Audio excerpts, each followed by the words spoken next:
Sí.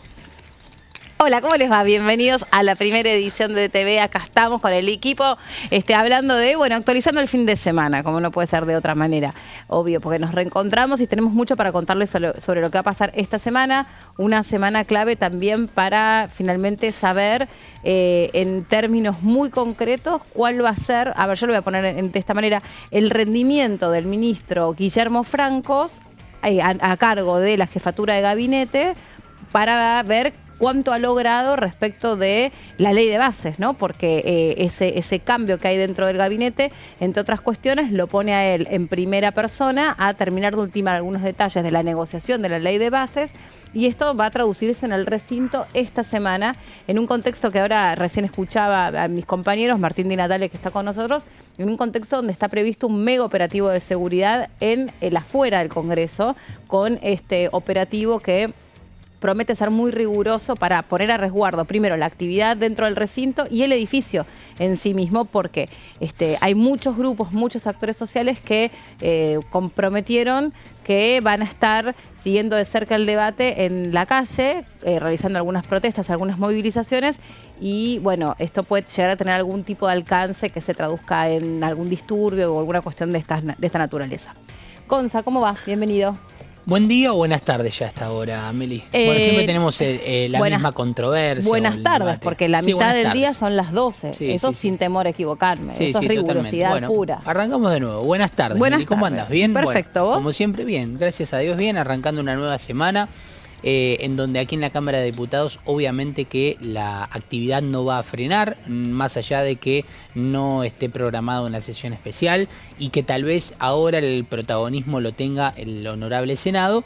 Aquí sí tendremos mucha actividad de comisiones, con muchos temas importantes y obviamente donde se vuelve a poner el foco nuevamente en una nueva semana sobre la ludopatía, las ciberapuestas, así que tendremos varias comisiones vinculadas, y digo varias porque va a competir justamente a muchas de ellas en lo que es la legislación, pensando en que hay algunas cuestiones legales, hay cuestiones que tienen que ver con las adicciones, hay cuestiones que tienen que ver con los sistemas de las tarjetas y sobre todo las billeteras virtuales, así que en un ratito vamos a estar repasando toda la actividad de esta semana que será muy extensa. Muy bien, dale, eso en un ratito, obviamente como siempre. Es más, hay tanta actividad prevista que lo tenemos bien desmenuzadito, porque más allá de presentar la agenda, lo que nos gusta es ir anticipando por dónde pasa la agenda, es decir, qué temas son los que van a trabajarse al interior de cada una de las comisiones para el martes, para el miércoles, y hay algo también previsto para el jueves. Martín, ¿cómo va?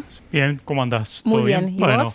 Me parece lo central, Meli, es las expectativas que hay alrededor de la convocatoria de la Comisión de Acción Social para mañana a las 13:30 a la ministra de Capital Humano, estamos hablando de Sandra Petovelo, a raíz de todas las denuncias, toda la polémica que hubo alrededor del tema de reparto de alimentos con vencimientos. Todavía hasta esta hora, hasta hoy, estamos hablando de las 12:04, no está confirmada la presencia, es decir, no está ni rechazada ni afirmada la presencia de Petovelo en diputados. No tiene obligación de comparecer. No tiene obligación, fue también invitada vale la pena para que decir. explique en la comisión, reiteramos, mañana 13:30 en la Comisión de Acción Social.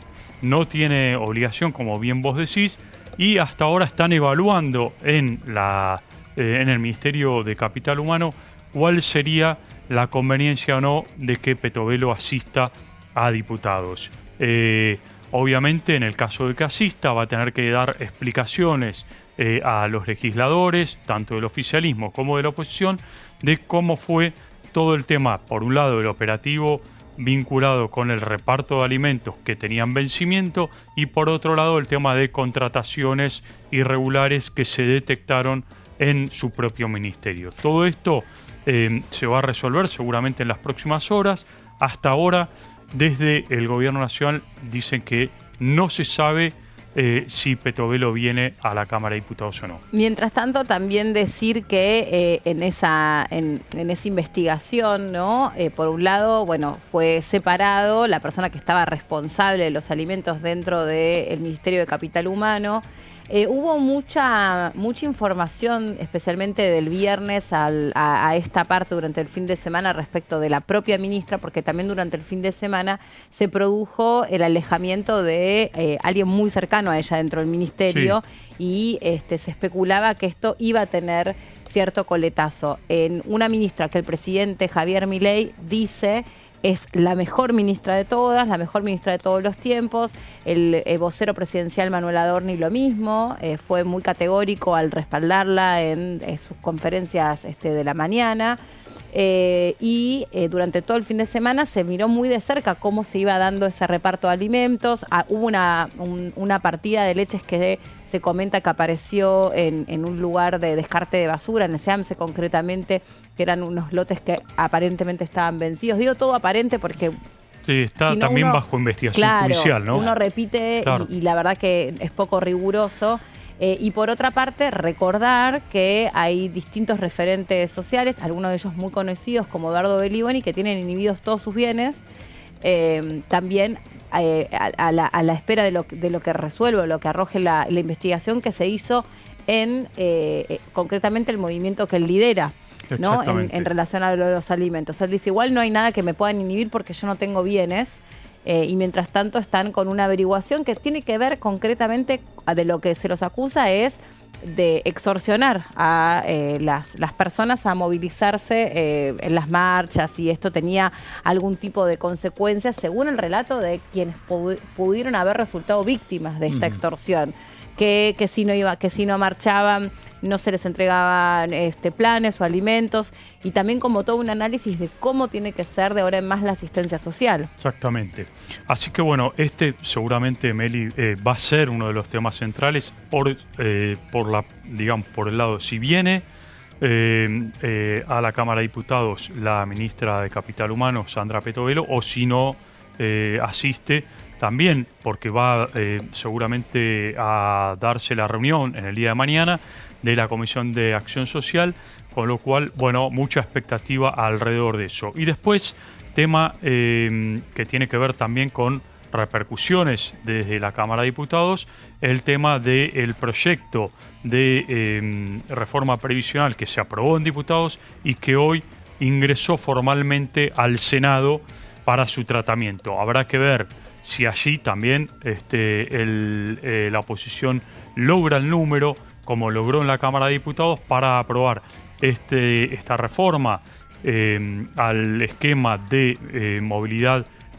jubilatoria y al aumento jubilatorio que se prevé, y que el presidente de la Nación, Javier Milei, ya adelantó de que lo va a vetar en el caso que sea sancionado. ¿Por qué? Bueno, porque el presidente dijo que esto atenta contra el equilibrio fiscal. Así que muy atentos con esto. Obviamente el gobierno nacional está con la agenda centrada en el debate de la ley de bases que se va a dar este miércoles, y en segunda instancia va a ser posteriormente seguramente que se va a poner el foco en este proyecto de ley de reforma jubilatoria, pero hoy el foco está puesto en ley de bases. A ver, algo cortito para agregar o para refrescar de lo que también dejó la semana pasada en relación a esta conducta que anticipa el presidente Javier Milei que va a tener en caso de cualquier ley venga a generar un desbarajuste en el plan fiscal. Primero hay que decir que ese recorrido que tiene el veto es un veto con observaciones o con comentarios, de modo que el veto no pasa, lo voy a decir de una manera muy llana, por un tubo y se convierte en una anulación directa de una ley votada por el Parlamento, por eso sería, digamos, no respetar la división de poderes de un Estado, sino que ese veto que viene con observaciones puede ser a nivel total o a nivel particular con algunos artículos. Vuelve a la Cámara de origen, ¿no?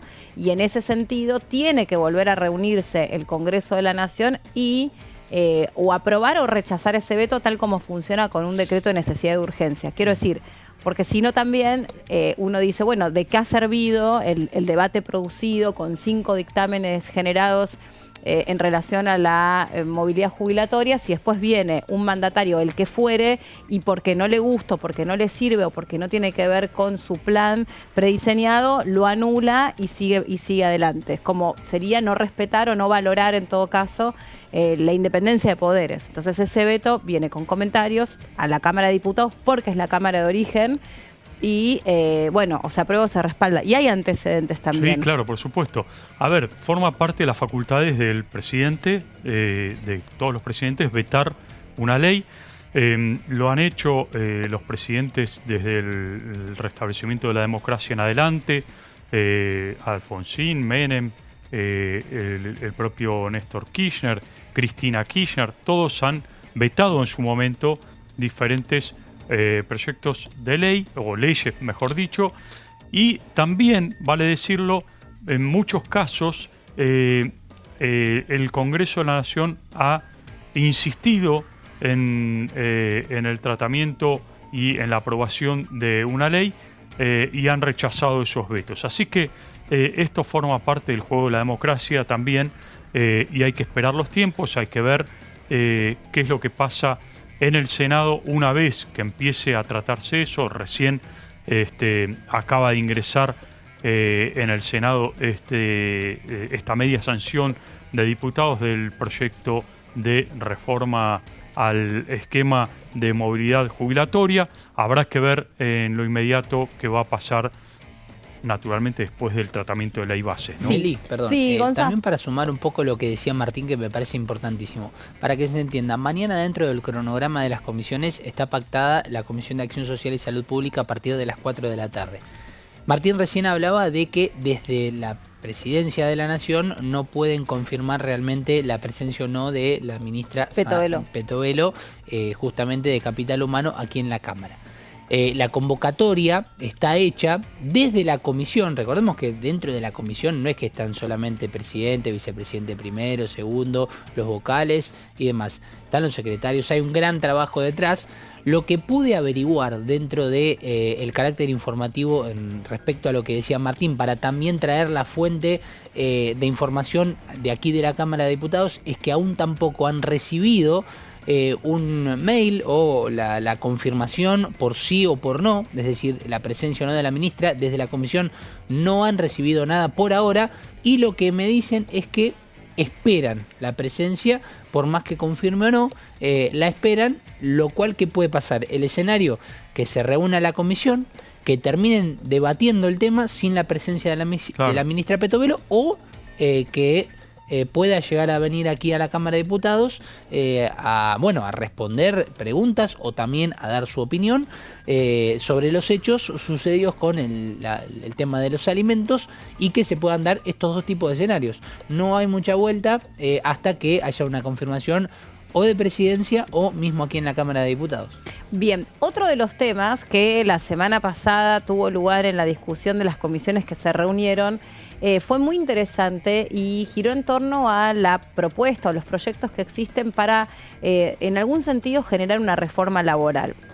Reforma laboral suena muy amplio, dicho de esta manera, porque además, según quién la disponga o quién la proponga o quién la impulse, obviamente supone cosas bien distintas. Y hay un aspecto de la reforma laboral que considera la reducción de la jornada laboral, entre otras cosas porque, y acá Martín trajo este tema más detalladamente, entre otras cosas porque, por ejemplo, gracias a la tecnología, se produjo una modificación respecto de la relación entre los trabajadores y sus ambientes laborales, ¿no? Muchos pueden trabajar de manera híbrida, muchos pueden trabajar desde otros ambientes remotos, y esto produce un cambio de paradigma, a donde ya la persona no tiene que cumplir con una determinada cantidad de horas, sino que tiene que cumplir con un determinado objetivo, e incluso puede hacerlo en el lugar de trabajo, concretamente la fábrica, el taller, la oficina, o puede hacerlo de manera telemática o de manera híbrida, ¿no? Algunos días va al lugar de trabajo y otros días lo hace a distancia. Lo cierto es que las modalidades de trabajo han venido cuestionando si es necesario que el trabajador, el empleado, esté 8 horas o 9 horas, como son algunos jornales de trabajo aquí en nuestro país, que sigue siendo la jornada más extendida de la región. Hay otros países de la región que ha interpretado que es necesario dar lugar al ocio, porque también activa otras industrias que dejan mucho dinero, y también porque pone al ser humano en una actitud mucho más proactiva, que si se la pasa 9 horas trabajando, y en nuestro país particularmente, muchas horas viajando, ¿no? Muchas personas pasan muchas horas de su vida viajando hacia el lugar de trabajo. Entonces, en definitiva, están unas 12 horas en un estado productivo, y eso genera otras cuestiones que a la larga tienen que ser analizadas si se busca mayor rotación de, no sé, hasta de cantidad de trabajadores dispuestos, o más cantidad de trabajadores en una edad temprana, ¿no? Porque son los que más les dificulta en la primera juventud insertarse en el mercado productivo, y ni que hablar la prolongación de la vida, sí, que hace que muchas personas se jubilen y aún así sigan en una especie de trabajo activo, porque obviamente no pueden vivir de la jubilación, o porque simplemente no se ha producido esa rotación. Exactamente. Meli, en este debate que se dio en la Comisión de Trabajo sobre la Comisión de Legislación del Trabajo que preside el diputado Tetaz, se habló y se debatió esto por los dos caminos. Un poco por el lado que vos planteás, reducción de jornada laboral para dar mayor cantidad de horas de ocio, que es lo que originalmente funciona, o por lo menos lo que es la línea de trabajo que empezó a darse en países de la Unión Europea, pero también en el caso de la Argentina, y en una economía un poco más estable y con mayor crecimiento de la economía, también lo que se busca con esta reducción de la jornada laboral tiene que ver justamente con incorporar más trabajadores a una empresa, es decir, aquellos trabajadores que reducen sus horas laborales, en esas horas que no cumplen, digamos, pasan a ingresar otros trabajadores. Entonces, también ese es el otro, reclamo que hacen quienes impulsan este tipo de proyectos, ¿no? Por ejemplo, en el caso de una fábrica de automóviles, una persona que trabaja 8 o 10 horas, bueno, si se reduce esa jornada laboral, pasa a ocupar, porque tiene que seguir la producción, pasa a ocupar ese puesto de trabajo en esas horas otra persona, con lo cual son iniciativas que aquellos que las impulsan buscan también reducir el desempleo. Se cambiarían los turnos, básicamente. Exactamente. No, claro. Y esto fue lo que se dio en el debate. Ahí vamos a graficar un poco las distintas voces que hubo en este debate inicial. Por cierto, todavía no se aprobó nada, pero se empezó a discutir con diferentes actores del ámbito académico, del ámbito laboral, estas ideas hay varios proyectos de ley de reducción de la jornada laboral. Por ejemplo, Gonzalo Iparraguirre, que es un antropólogo, es un especialista en temas laborales y de uso del tiempo, dijo que el mundo cambió muchísimo, pero nosotros nos estamos regulando con una ley totalmente anacrónica que no corresponde con la etapa que estamos viviendo. Es decir, de alguna forma se manifestó a favor de esta idea de reducción de la jornada laboral, un poco por lo que vos decís, Meli, de darle más tiempo al ocio y ocupar el tiempo en calidad en términos de salud y salud mental, ¿no? También.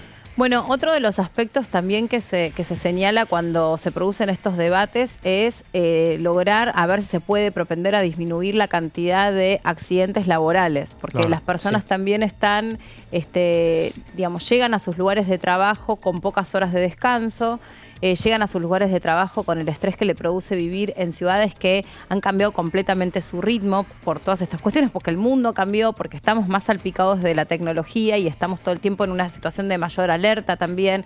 La manera en la que se viajan los medios de transporte hacia los lugares de trabajo también produce un agotamiento que por ahí es más difícil de medir, pero que seguramente personas que se dedican a la salud mental tengan alguna especie de análisis. Y también cuando uno está una determinada cantidad de horas, puede ser una jornada de 8 o de 9 horas, hay jornadas también de 7, pero el promedio es 8 horas en la Argentina. Claro, hay un momento donde sí o sí bajas la guardia en términos de atención para manipular máquinas o para lo que sea, ni que hablar conductores profesionales. Muchas veces, muchas de las situaciones que se producen en siniestros viales tienen que ver con falta de horas de descanso, más allá de actitudes temerarias o que estén mezcladas con otras cosas, pero en general muchos accidentes de trabajo están vinculados a esto, a distracciones como resultado del estrés y del cansancio. Exactamente. Bueno, de esto se habló también y de que el uso del tiempo de ocio es necesario en un momento donde, como bien vos decís, Meli, estás sobrepasado de horas de trabajo y necesitas también descansar un poco para no generar estrés y no cometer errores o accidentes en términos laborales. Sí. Bien, otro de los que habló ahí fue Martín Juárez, director del Instituto de Derecho Privado de la Universidad Siglo XXI, dijo que no debe modificarse este régimen. Bueno, esta es otra de las posiciones. Hablaron ¿Y por qué? Todas las posiciones. Bueno, porque lo que se plantea ahí es que desde el punto de vista económico, es decir, podría verse de alguna forma el trabajador dañado en términos económicos porque podrían llegar a reducirse el salario al trabajar menos horas, se le podrían recortar horas extras tan necesarias hoy para mantener una familia y para mantener un sueldo un poco elevado, con lo cual hay quienes plantean que hoy está bien la cantidad de horas en términos laborales y no hace falta reducirlas. Muy bien, vamos, Martín, vamos a hacer una pausa por el horario. Vamos a hacer una pausa. La primera, vos igualmente ahora te despedimos, pero este es un tema del que nos vamos a seguir ocupando y les vamos a seguir contando porque el debate que se arrojó ahí en la Comisión de Legislación Laboral fue muy interesante, fue muy enriquecedor porque precisamente participaron los especialistas y especialistas que pudieron brindar su punto de vista desde distintas áreas de conocimiento, ¿no? Desde abogados laboralistas hasta representantes sindicales y representantes PYME, también muy acá como muy interesados en ver en qué se traduce todo esto. Pero bueno, hacemos una pausa y nos reencontramos en un ratito con Gonza para contarles también toda la información parlamentaria. Ya venimos.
¿Cómo prevenir dengue, zika y chikungunya? Para prevenir estas enfermedades, evita que el mosquito te pique y no lo críes en tu casa. El mosquito que transmite dengue, zika y chikungunya se cría en recipientes que juntan agua en los hogares. Da vuelta o tapa los objetos que puedan acumular agua o elimínalos si no los usás. Limpia y cepilla frecuentemente desagües y libera canaletas de hojas y o tierra. Evita tener plantas en floreros o frascos con agua. Limpia y rellena con arena los portamacetas.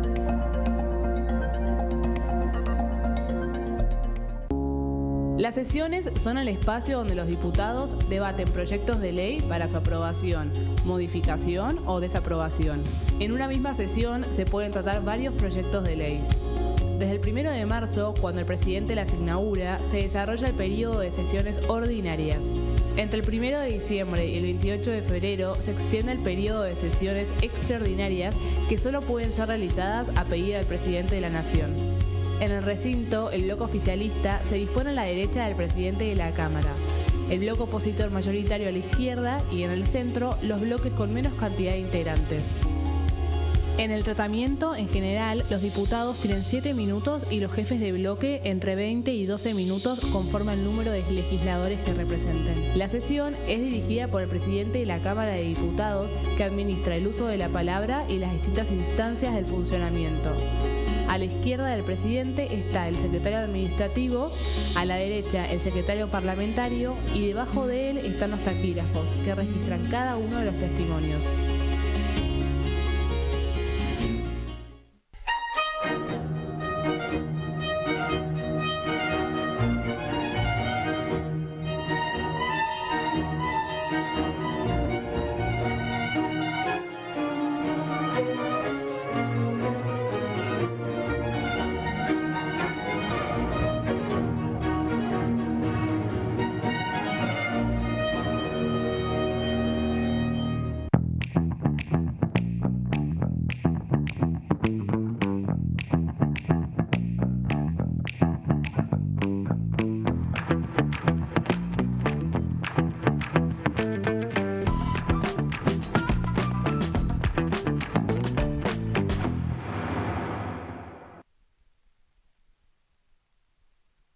En este momento, millones de niños y niñas tienen desnutrición severa. Algunos están tan débiles que apenas pueden pararse. Pero con tu ayuda podemos salvar a los niños. Este alimento terapéutico listo para usar está lleno de vitaminas y nutrientes esenciales que ayudan a los niños y a las niñas a recuperarse de la desnutrición. Gracias a personas como vos, ayudamos a salvar a millones de niños cada año. Da un simple paso. Dona ahora y ayúdanos a seguir salvando vidas.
Bueno, acá estamos, acomodándonos con Gonza para poder desarrollar la agenda de lo que está previsto para una semana con mucha actividad, ¿no, Sí, Gonza? mucha actividad. Mañana martes ya arrancamos a las 10 de la mañana bien tempranito con lo que es son 2 comisiones que van a venir, pero con este plato fuerte que hablábamos con Martín recién, que significa esta Comisión de Acción Social y Salud Pública, con la posibilidad de, ante la convocatoria, de que se haga presente aquí la ministra Sandra Petovelo, ministra de Capital Humano, que es convocada a esta comisión para, responder preguntas en principio, pero también imaginamos que cuando hay un invitado, como pasa en muchas ocasiones, también que se siente, hable y mencione, haga justamente la explicación, que pueda referirse de la manera que ella quiera a lo que ha sucedido con estos alimentos no entregados a través del Ministerio de Capital Humano, que es lo más sano, ¿no? Que venga la persona, que supuesto. Pueda dar su explicación, dar su mirada, dar su punto de vista, explicar también algunas cosas que dentro de este tipo de organizaciones cuando digo de organizaciones, es lo que significa es guardar, tener los alimentos, entregarlos, que tal vez no la conocemos, que puede haber un error que tal vez se haya salteado dentro de la información y que pueda venir a explicarlo. Pero, como bien dijo Martín, desde Presidencia todavía no han podido confirmar su presencia aquí en la Cámara, claro, su participación aquí en la Cámara, y desde la Comisión aún todavía no han recibido ninguna notificación, ningún mail donde diga que viene o no, pero que la van a estar esperando. Igual sería bueno después para preguntarle a alguno de nuestros compañeros que sigue más de cerquita o más finito la cuestión reglamentaria, ella está citada como, digamos, en calidad de informativa, o sea, sí. Por eso es que puede venir o no venir.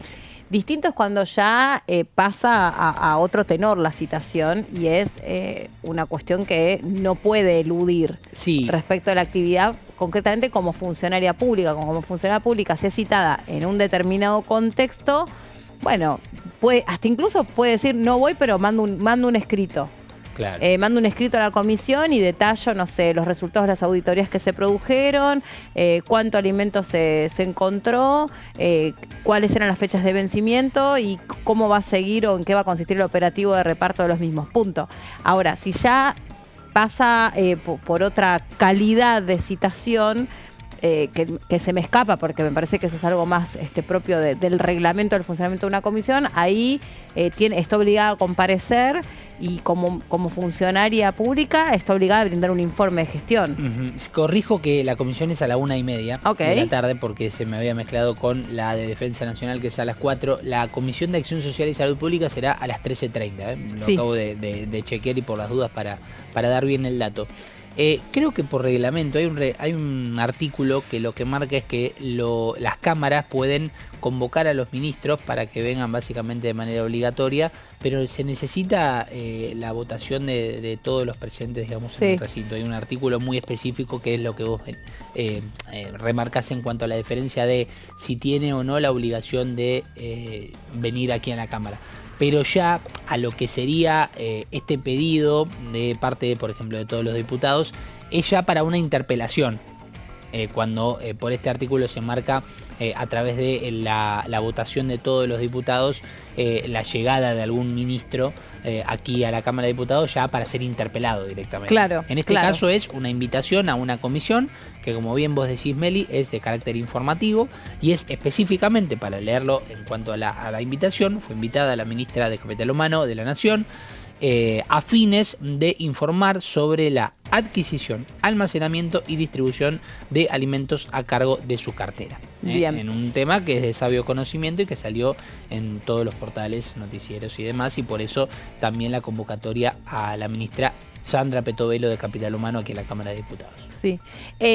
Gonza, vos tenés la agenda ya así más pormenorizada de lo que está previsto para el martes. Sí, arrancaremos solamente en este bloque con el martes, porque es tanta la actividad realmente, Meli, que tenemos que ir muy de a poquito para tampoco perdernos tantos detalles, ¿no? Porque es importante, no solamente son títulos, como vemos aquí, sino además también porque habrá invitados a cada una de las comisiones. Arrancamos mañana, bien tempranito, fíjate vos, Meli, a las 10 de la mañana ya tenemos dos comisiones. Una de mujeres y diversidades, estuve dialogando con, dentro del seno de la presidencia, es Mónica Macha, la diputada que preside esta comisión. Recordaba.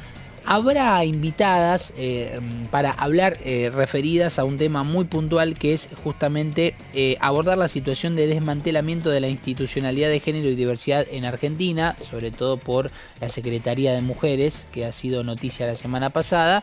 Pero me comentan que todavía no tienen la confirmación de muchas de ellas, por eso no quieren armar un listado oficial, por lo menos a esta hora, ya justo pasado el mediodía. Mira, sobre este tema, precisamente, no lo sabía, pero me imaginaba que este era el propósito de que se reúna la comisión, precisamente por el desmantelamiento o el cierre del Ministerio de Mujeres, o la absorción de ese ministerio en otras áreas del Estado. Hay muchos programas que se teme puedan quedar descubiertos, programas que dependían del Ministerio de la Mujer. Por ejemplo, hay un programa que se llama Programa Acompañar, que es una determinada ayuda económica, en este momento tampoco sé la cifra exacta, pero lo mismo da en todo caso, que va destinado a mujeres que porque está estudiado que una de las principales razones por las cuales muchas mujeres que sufren violencia no salen del hogar o no pueden pedir ayuda o no se atreven a pedir ayuda es justamente por la restricción económica que eso supone, porque en su gran mayoría, y lo hemos visto con el último aniversario del Ni Una Menos, las estadísticas siempre van en el mismo sentido. Las principales causas de violencia son intrafamiliares, son domésticas. Entonces, esto significa que muchas mujeres son agredidas u hostigadas por quienes son sus parejas o sus exparejas, y por lo tanto hay una dependencia en ese vínculo que además es una dependencia económica, no solamente mal llamada afectiva, porque de ahí no hay nada de afecto. Entonces, este programa, por ejemplo, tenía como propósito sostener económicamente a las mujeres por un determinado tiempo, para que esa no sea una limitación para que se vayan del hogar en el que conviven o en el que son amenazadas. Hay mucha preocupación porque en la pandemia, sin ir más lejos, solamente por esa limitación de no poder salir de las casas, creció mucho la violencia doméstica. Sí. Cuando digo doméstica, lo digo solo en términos de que interpretemos, porque está mal llamado también, solo en términos de que interpretemos que eso sucede dentro de una misma casa, ¿no? Porque es una violencia la que se ejerce la machista, muy distinta a otras violencias. No es la violencia de la delincuencia, la violencia de, no sé, la estafa. Es la violencia cometida donde hay un vínculo afectivo. Sí, pará, Meli, y no nos olvidemos de un detalle no menor. Me da la impresión, porque tampoco nos vamos a meter en un tema de especialistas, pero también es la concentración del tiempo.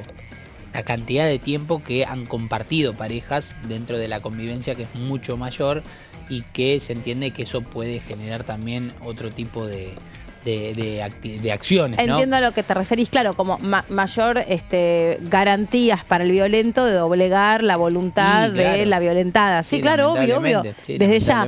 Y en términos muy concretos, o sea, cuando muchas veces hemos conversado con especialistas, el factor económico es muy determinante a la hora de que, sobre todo en contextos de tantas necesidades como los que estamos pasando en este momento, esas mujeres no tienen una alternativa si no cuentan con un apoyo del Estado para poder salir. Porque muchas se quedan porque dicen, y bueno, pero ¿dónde voy a ir? Y si yo no me dejó trabajar todo este tiempo, porque justamente me mantuvo aislada por su celotipio, por lo que fuera, ¿a dónde voy a ir? No tengo un mango yo. Yo dependo exclusivamente de lo que él hace.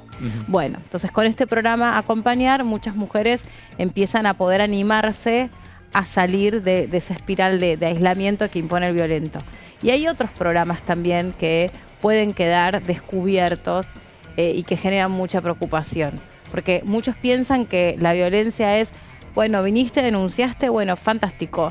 Acá está la firma de la denuncia, te damos una copia y bueno, si hay hay un botón antipánico para vos.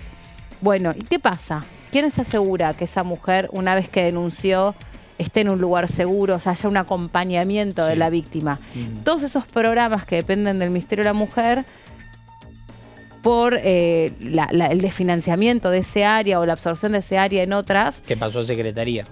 Claro, exactamente, bueno, pueden quedar sin la infraestructura de vida y sin, lo que dicen muchos, es como voces especializadas del otro lado. ¿No? O sea, porque vos podés reducir, pero ahí donde vos quitas determinadas personas que están entrenadas para escuchar denuncias, para aconsejar mujeres, para contener emocionalmente a mujeres, no es lo mismo que alguien que hasta ahora, no sé, firmaba y sellaba papeles de otro área. No, claro, sí, estamos hablando de especialistas para un tema urgente, como puede ser un llamado que le salve la vida en muchos casos, ¿no? Porque en la desesperación uno no sabe lo que puede llegar a pensar una persona que está absorbida por una serie de presiones, de amenazas, de violencia y demás, pero bueno, me imagino, Meli, que esto mañana tendrá lugar en esta comisión, 10 de la mañana, que también a las 10 tendrá otra comisión importante, como es habitual en la Comisión de Niñez, Familias y Juventudes. contará con la presencia de Marisa Graham, que es justamente la defensora de los niños, niñas y adolescentes. También estará el secretario adjunto, Juan Hernández, que va a estar presente también para hablar sobre la situación general. Siempre hay dentro de lo que es el sector de la niñez, de la juventud, de la adolescencia, ciertas actualizaciones o en programas o en metodologías. Por ejemplo, se está hablando mucho de lo que puede llegar a suceder en la Ciudad Autónoma de Buenos Aires con no me acuerdo exactamente el término, de no repetir. La no repitencia. Repitencia, exactamente. Bueno, esto, aunque no nos parezca que viene al caso, seguramente mañana puede ser otro de los temas que se toque dentro de esta comisión. Si es un método que puede llegar a servir o no, pero bueno, lo cierto es que habrá invitados. También habrá otros especialistas, como por ejemplo psicólogo clínico en entornos digitales, por ejemplo. Aldo Dománico. Para esta comisión también le va a tocar seguramente avanzar con la cuestión de la ludopatía. Sí. Por eso también seguramente, porque es como el doble fenómeno, ¿viste? Vos por un lado tenés ese dispositivo tecnológico que les permite hoy a los adolescentes y a los jóvenes estar involucrados en ambientes como son los ambientes de las apuestas para los que no están preparados madurativamente. Ahora, desde el otro punto de vista, ¿qué pasa? Claro. ¿Qué está faltando? ¿Qué hay ahí en la estructura psíquica? Porque, a ver, de nuevo, sin ser una especialista, pero muchos lo que explican desde la salud mental es que todo aquel que desarrolla una conducta adictiva, en definitiva, es alguien que se está buscando evadir de su propia realidad. Hay un sufrimiento, hay un padecer, ¿no? Que pareciera ser que puede ser puesto en un segundo plano ese sufrimiento si es tapado por una sustancia o por una actitud o por una conducta, ¿no? Por ejemplo, la comida, por ejemplo, el alcohol y, por ejemplo, el juego. Sí. Entonces, ahí tenés una doble entrada, ¿no? Por un lado decís, bueno, yo voy a regular que, no sé, un chico no puede entrar sin controles a una plataforma en la que termina apostando y desarrollando una adicción. Porque no todo aquel que apuesta desarrolla una adicción. Apuesta, bueno, le limito la posibilidad que entre al mundo del alcohol, al mundo de los ansiolíticos y al mundo de las apuestas. Le limito con una determinada reglamentación. Pero desde el otro punto de vista, es interesante que también toquen este tema en esa comisión. Porque ¿qué pasa con nuestros chicos? ¿Cuál es el efecto que ha producido, por ejemplo, la pandemia en su salud mental? ¿Y qué pasa con pibes que hoy están con algún trastorno? ¿Quién se ocupa? ¿Qué garantías tenemos de que los chicos estén acompañados y puestos a resguardo de, por ejemplo, estas plataformas? Sí, también tratar de llegar a un entendimiento en los jóvenes a que esto no es plata segura. Porque, a ver, la ludopatía, el hecho de apostar para que un equipo, un jugador de tenis, un equipo de básquet ganen o pierdan, o también lo que hay dentro de cada uno de esos encuentros donde puede haber mini apuestas y se hacen las famosas combinadas, una palabra que hemos escuchado muchísimo en estos tiempos, pero que no es plata fácil, no es plata que uno vaya a conseguir. Vos la podés ganar como la podés perder. Entonces también entender desde ese punto de vista lo que es el cuidado del dinero cuando empiecen a tener, por ejemplo, su primer trabajo. Cuando empiecen a tener su primer trabajo van a continuar tal vez con la acción de poder apostar, de poder jugar, y sin embargo no quiere decir que porque tengas un sueldo después eso lo vas a potenciar con apuestas, ¿no? Seguro. Lo puedes perder todo. Entonces también me parece que desde ese tema, pero va a ser el tema puntual justamente la ludopatía en los jóvenes. A ver. Vamos a continuar con la siguiente placa porque el martes hay muchas comisiones, a las 13:30 decíamos, Acción Social y Salud Pública, con la invitación, la convocatoria a la ministra de Capital Humano, Sandra Petovelo.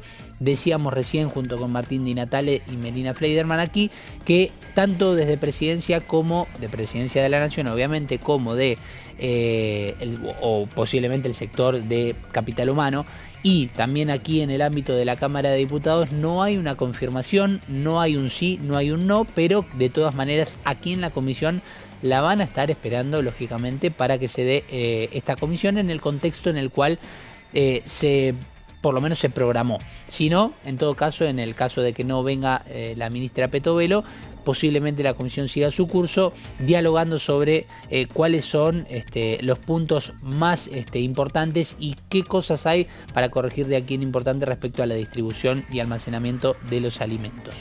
También a las 16 tendremos una comisión de defensa nacional donde habrá muchos proyectos de declaración y de resolución. Me da la impresión, Meli, que esto se va a dar su curso naturalmente. Cuando suele haber estos proyectos de resolución para generar, por ejemplo, un beneplácito por el desarrollo de algún evento y demás, claro, o de alguna persona que se destacó por su actividad, suele tener la palabra de la persona que realizó este proyecto de resolución o declaración, lo explica, lo cuenta, se vota y no hay mucha vuelta, salvo que aparezca algún proyecto en el último momento. Sí. Continuamos con el repaso del martes, porque hay una comisión muy importante que tiene que ver con una reunión plenaria. Prepárate, Meli, para esto.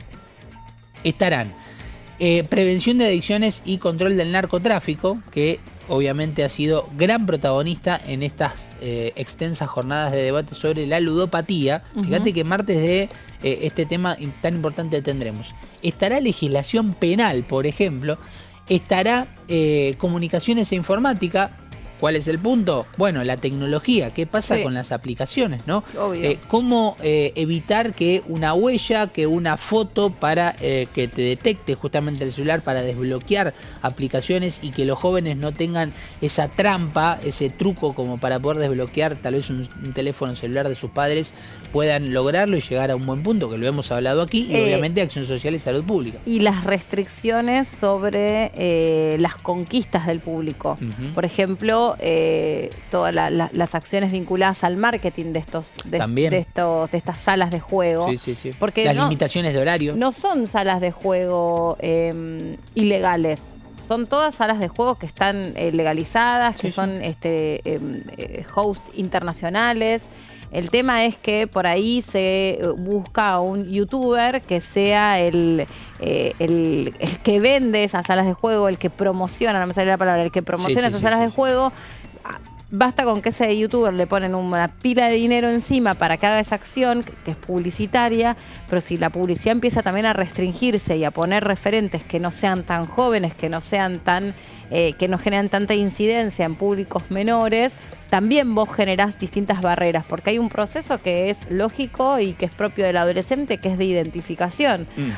Mi ídolo hace tal cosa, si lo pongo a Messi haciendo determinadas cosas, desde comiendo unos cereales que tienen un alto contenido en azúcar, como otras cosas, porque eso también se reguló y se restringió, por ejemplo, con el etiquetado frontal.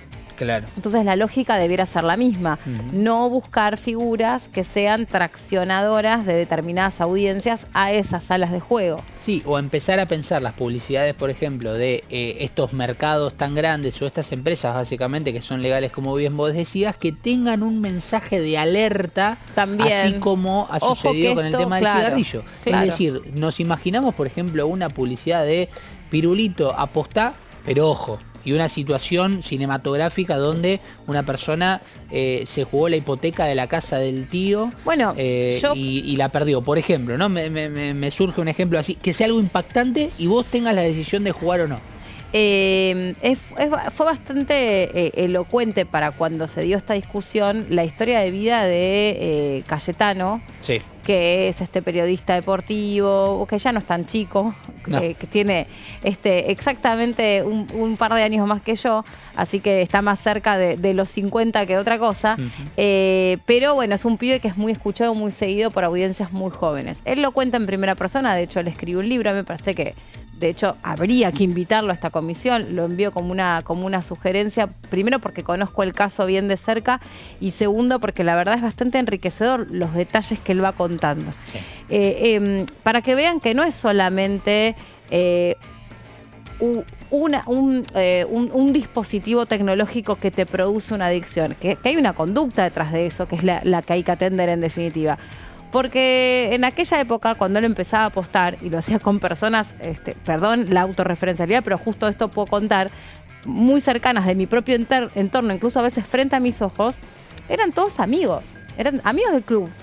Y se juntaban, seguramente vos en Mar del Plata lo hacías con tus amigos a jugar al póker, jugar a las cartas. Pero no había una cuestión recreativa. Esto se fue tornando una conducta rigurosa que sucedía todos los viernes, que empezaba todos los viernes, donde había que abrir la mesa con una determinada cantidad de dinero. Y cada vez la apuesta era más, y cada vez eran más largas esos encuentros de apuestas. Él cuenta en su libro, que creo que se llama No va más, sí, que no lo presentó en la Feria del Libro incluso, él cuenta que él llegó a perder un departamento que él heredó de su abuela. Él cuenta el sufrimiento que le producía, que también después él toma cierta distancia de ese grupo de toda la vida, porque había varios. Él lo cuenta, él tiene el coraje de contarlo y hasta de pedir ayuda. Pero esto era algo extendido en el grupo, entonces estaba naturalizado. Vos imaginate el impacto y la fuerza que tenía la posibilidad de que cualquiera desarrollaba una adicción, porque estaban todos tomados por esto. Me da la impresión, Meli, de que a veces es muy difícil tener la inteligencia o la capacidad o la fortaleza para no ingresar dentro de la adicción de un grupo. Claro. Que puede ser, a mí no me tocó con las cartas, pero sí me tocó poder eludir, por ejemplo, un grupo, no sé, por ejemplo, que consumía marihuana. Y era capaz que la persona excluida que no lo hacía. Claro. Y yo no es que me sentía mal por eso. A ver, ¿a qué vamos con esto? No, pero tenías desarrollada, digamos, tu personalidad de forma tal que vos podías decir que no. Que yo podía decir que no. Y eso no traía consecuencias malas para vos. Claro, exactamente. Ahora, porque se abrió un debate mucho mayor y se normalizó un poco más algo que no sé por qué se naturalizó, pero bueno, a lo que vamos con esto. Si uno tiene la capacidad de no entrar en esa, y que es más, Meli, vos me citabas el ejemplo de las cartas. Por suerte nunca me pasó de tener un grupo de jugar al póker y demás, pero sí me está pasando algo ahora en la actualidad, de que nunca, por lo menos a mí me ha pasado, de tener que jugar un partido extra, digamos, de lo que puede ser alguna organización en Mar del Plata, o sea, un partido oficial, digamos, amateur, pero profesional, liga, de alguna liga. Pero ahora se está generando, por ejemplo, un ámbito muy fuerte dentro de las personas de mi edad, 30 años o menos inclusive, que esto es lo más grave, y que inclusive después lo trasladan a YouTube o a otras plataformas, en donde se juega los partidos sí o sí por dinero, sí o sí por plata, sí o sí por la cancha. Pero vos ponete a pensar... Se fue a otro grado ya. Vos ponete a pensar, porque los diseñadores, ¿no? Los que se dedican a las tecnologías, en realidad lo que vieron es el argumento de cómo entrarle a los pibes, especialmente como un público atractivo para poder apostar. Primero, antes vos necesitabas un dinero cuando vos no trabajabas, vos tenías que recurrir a tu mamá o a tu papá, que te pasen una mensualidad o que te pasen algo para el fin de semana. Y vos decidías si con eso ibas al cine con tu novia, o si con eso te jugabas, no sé, al póker con tus amigos, o te comprabas un pancho y una bebida. Sí. Hoy los chicos tienen un celular, y con el celular, a partir de los 13 años, vos les podés abrir una billetera virtual. Con esa billetera virtual, vos lo haces con total prudencia como mamá, pues decís, che, mejor que tengas una billetera virtual, porque entonces así no estás con dinero en efectivo en la calle, que te pueden robar y qué sé yo.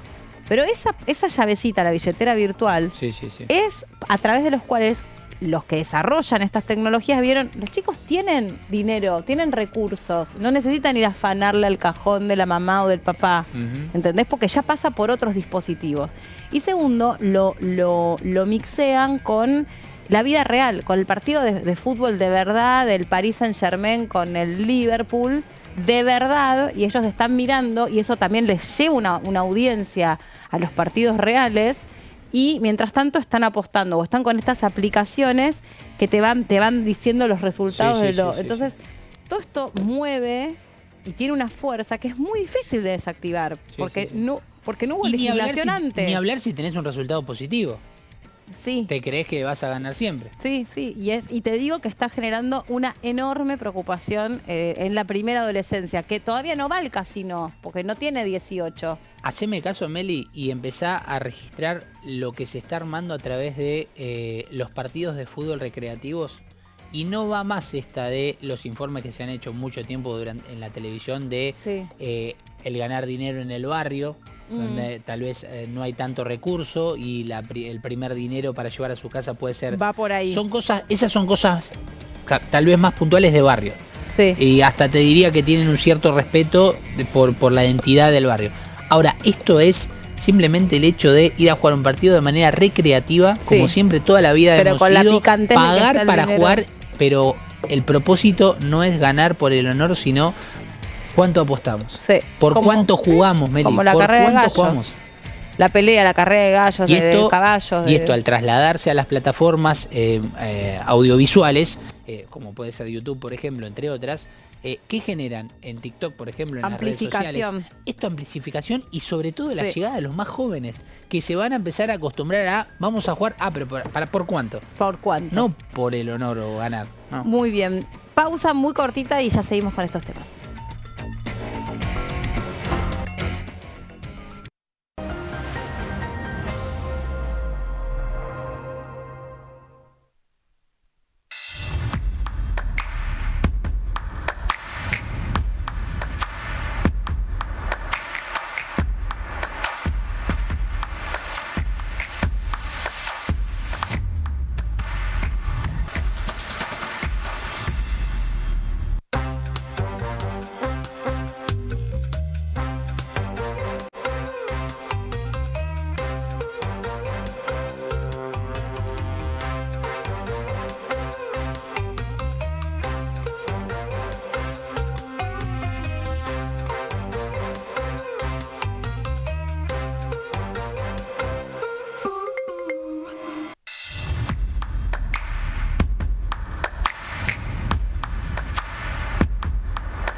¿Cómo prevenir dengue, zika y chikungunya?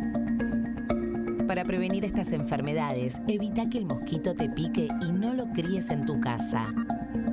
El mosquito que transmite dengue, zika y chikungunya se cría en recipientes que juntan agua en los hogares. Da vuelta o tapa los objetos que puedan acumular agua o eliminalos si no los usás. Limpia y cepilla frecuentemente desagües y libera canaletas de hojas y o tierra. Evita tener plantas en floreros o frascos con agua. Limpia y rellena con arena los portamacetas.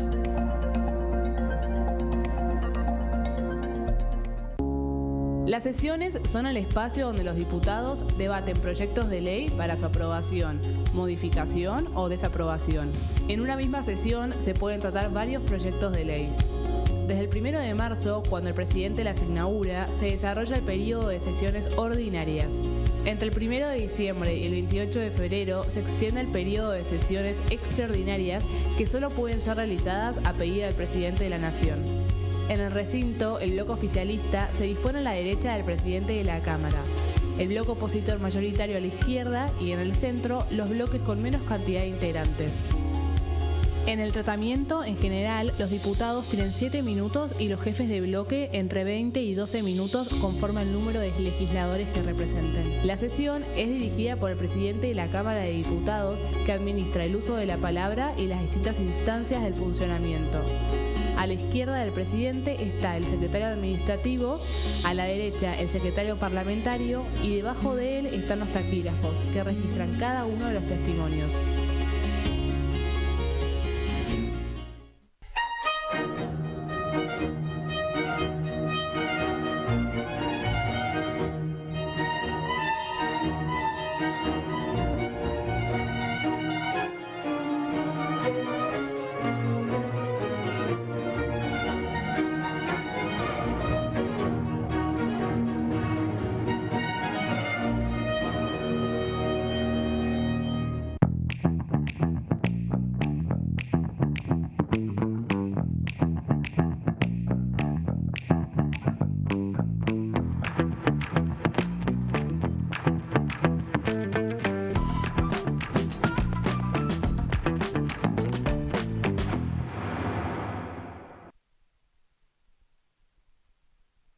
En este momento millones de niños y niñas tienen desnutrición severa. Algunos están tan débiles que apenas pueden pararse, pero con tu ayuda podemos salvar a los niños. Este alimento terapéutico listo para usar está lleno de vitaminas y nutrientes esenciales que ayudan a los niños y a las niñas a recuperarse de la desnutrición. Gracias a personas como vos, ayudamos a salvar a millones de niños cada año. Da un simple paso, dona ahora y ayúdanos a seguir salvando vidas.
Bueno, seguimos Estábamos en la mitad del martes, así que tenemos más para seguir contando. Sí, porque recordemos que habíamos dicho que iban a reunirse en esta comisión tan grande, varias de las mismas, para continuar con el tema de la ludopatía. Recordemos que para esta comisión había traído Meli, estoy recordando ahora, los invitados, porque va a haber especialistas. Recordemos, se va a juntar legislación penal, se va a reunir prevención de adicciones y control del narcotráfico, acción social y salud pública, y me está faltando una que estoy tratando de acordarme, que es legislación, información y comunicación, informática y comunicación. Bueno, acá tengo la lista de los invitados para lo que será esta jornada de martes, para esta reunión plenaria. Ya te digo cuántos son, van a ser varios. Son 16 invitados especialistas para continuar este debate sobre el tema ludopatía. Mirá qué interés, ¿no?, que ha generado este tema. Impresionante. Bueno, por ejemplo, Gabriel Rayda va a ser justamente quien llegue aquí. Es el ministro de Desarrollo Humano y Hábitat de la Ciudad Autónoma de Buenos Aires. Es politólogo de la Universidad de San Andrés y máster en políticas públicas con trayectoria en trabajo social, entre otros. Por ejemplo, va a estar Julio López, tecnólogo y especialista en informática, tema puntual. Como, por ejemplo, realizar una acción para prohibir, para negar, para que no sea tan sencillo el acceso de un celular a una aplicación, a desbloquearlo, para que puedan ingresar a estas plataformas los menores y que empiecen con la ludopatía desde una temprana edad. Claro. Entre otros estará Natalia Palma, por ejemplo. Ella es psicóloga, integrante del Consejo Consultivo Honorario de Salud Mental, representante de la Red de Cuidados en Salud Mental Comunitario Santa Fe, presidenta del Colegio de Psicólogos de Rosario, justamente en la provincia santafesina, entre otros. Voy así pasando y como para hacer si decimos los 16 son un montón. Bruno Andrés Casielo es licenciado en Psicología, profesor superior en Psicología, por ejemplo, y Nicolás Kicker, caso de ludopatía, tenista profesional, ATP, ganó 4 títulos del Challenger en 2016, uno en 2017, el otro en 2022, y 14 torneos de futuros tenistas. En el 2017 se encontraba entre los top 100 del ranking ATP. Es decir, en esta comisión donde va a ser plenaria... La fuerza de las historias en primera persona también, ¿no? Es súper valioso esto, que haya una persona que pueda relatar en carne propia, ¿no?, que le produjo. Aparte, él seguramente también puede dar la perspectiva desde el deporte asociado a estas conductas. Claro, exactamente. Por eso digo, mañana nos vamos a encontrar desde autoridades para saber cómo legislar en son de la mejora y de la prevención. Nos vamos a encontrar con especialistas en tecnología, nos vamos a encontrar con especialistas en psicología y nos vamos a encontrar también con invitados en carne propia, de los que la vivieron en carne propia, de los que estuvieron involucrados en un caso de ludopatía, ejemplo, este tenista profesional. Por eso será más que interesante. Luego, si querés, Meli, seguimos con el repaso de las comisiones. Dale, gracias, Gonza. Nos vamos a la provincia de Formosa.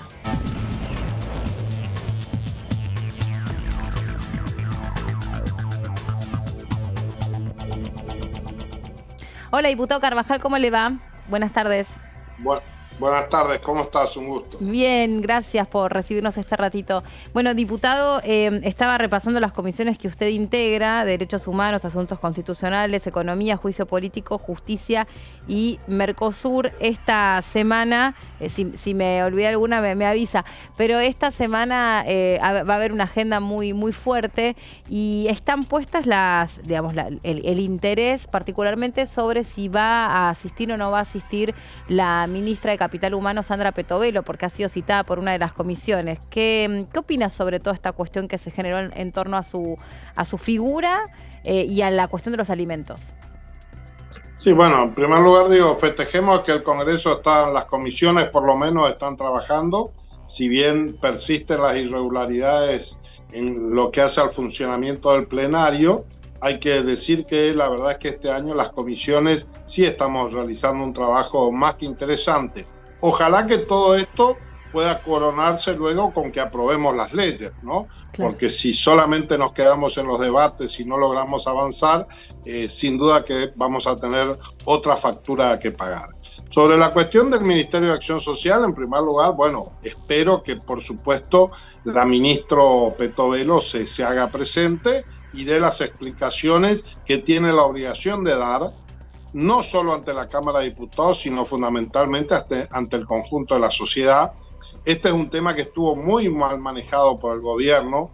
Yo recuerdo cuando salió el tema que la primera reacción del gobierno fue de decir de que no, que esto estaba bien, que estuviera guardado, al vocero presidencial que no para de cometer un traspié tras otro, diciendo que esto estaba reservado para cuestiones de catástrofe, de emergencia, lo cual resultó ser una información absolutamente falsa, como se ha quedado demostrado luego por los actos del propio gobierno.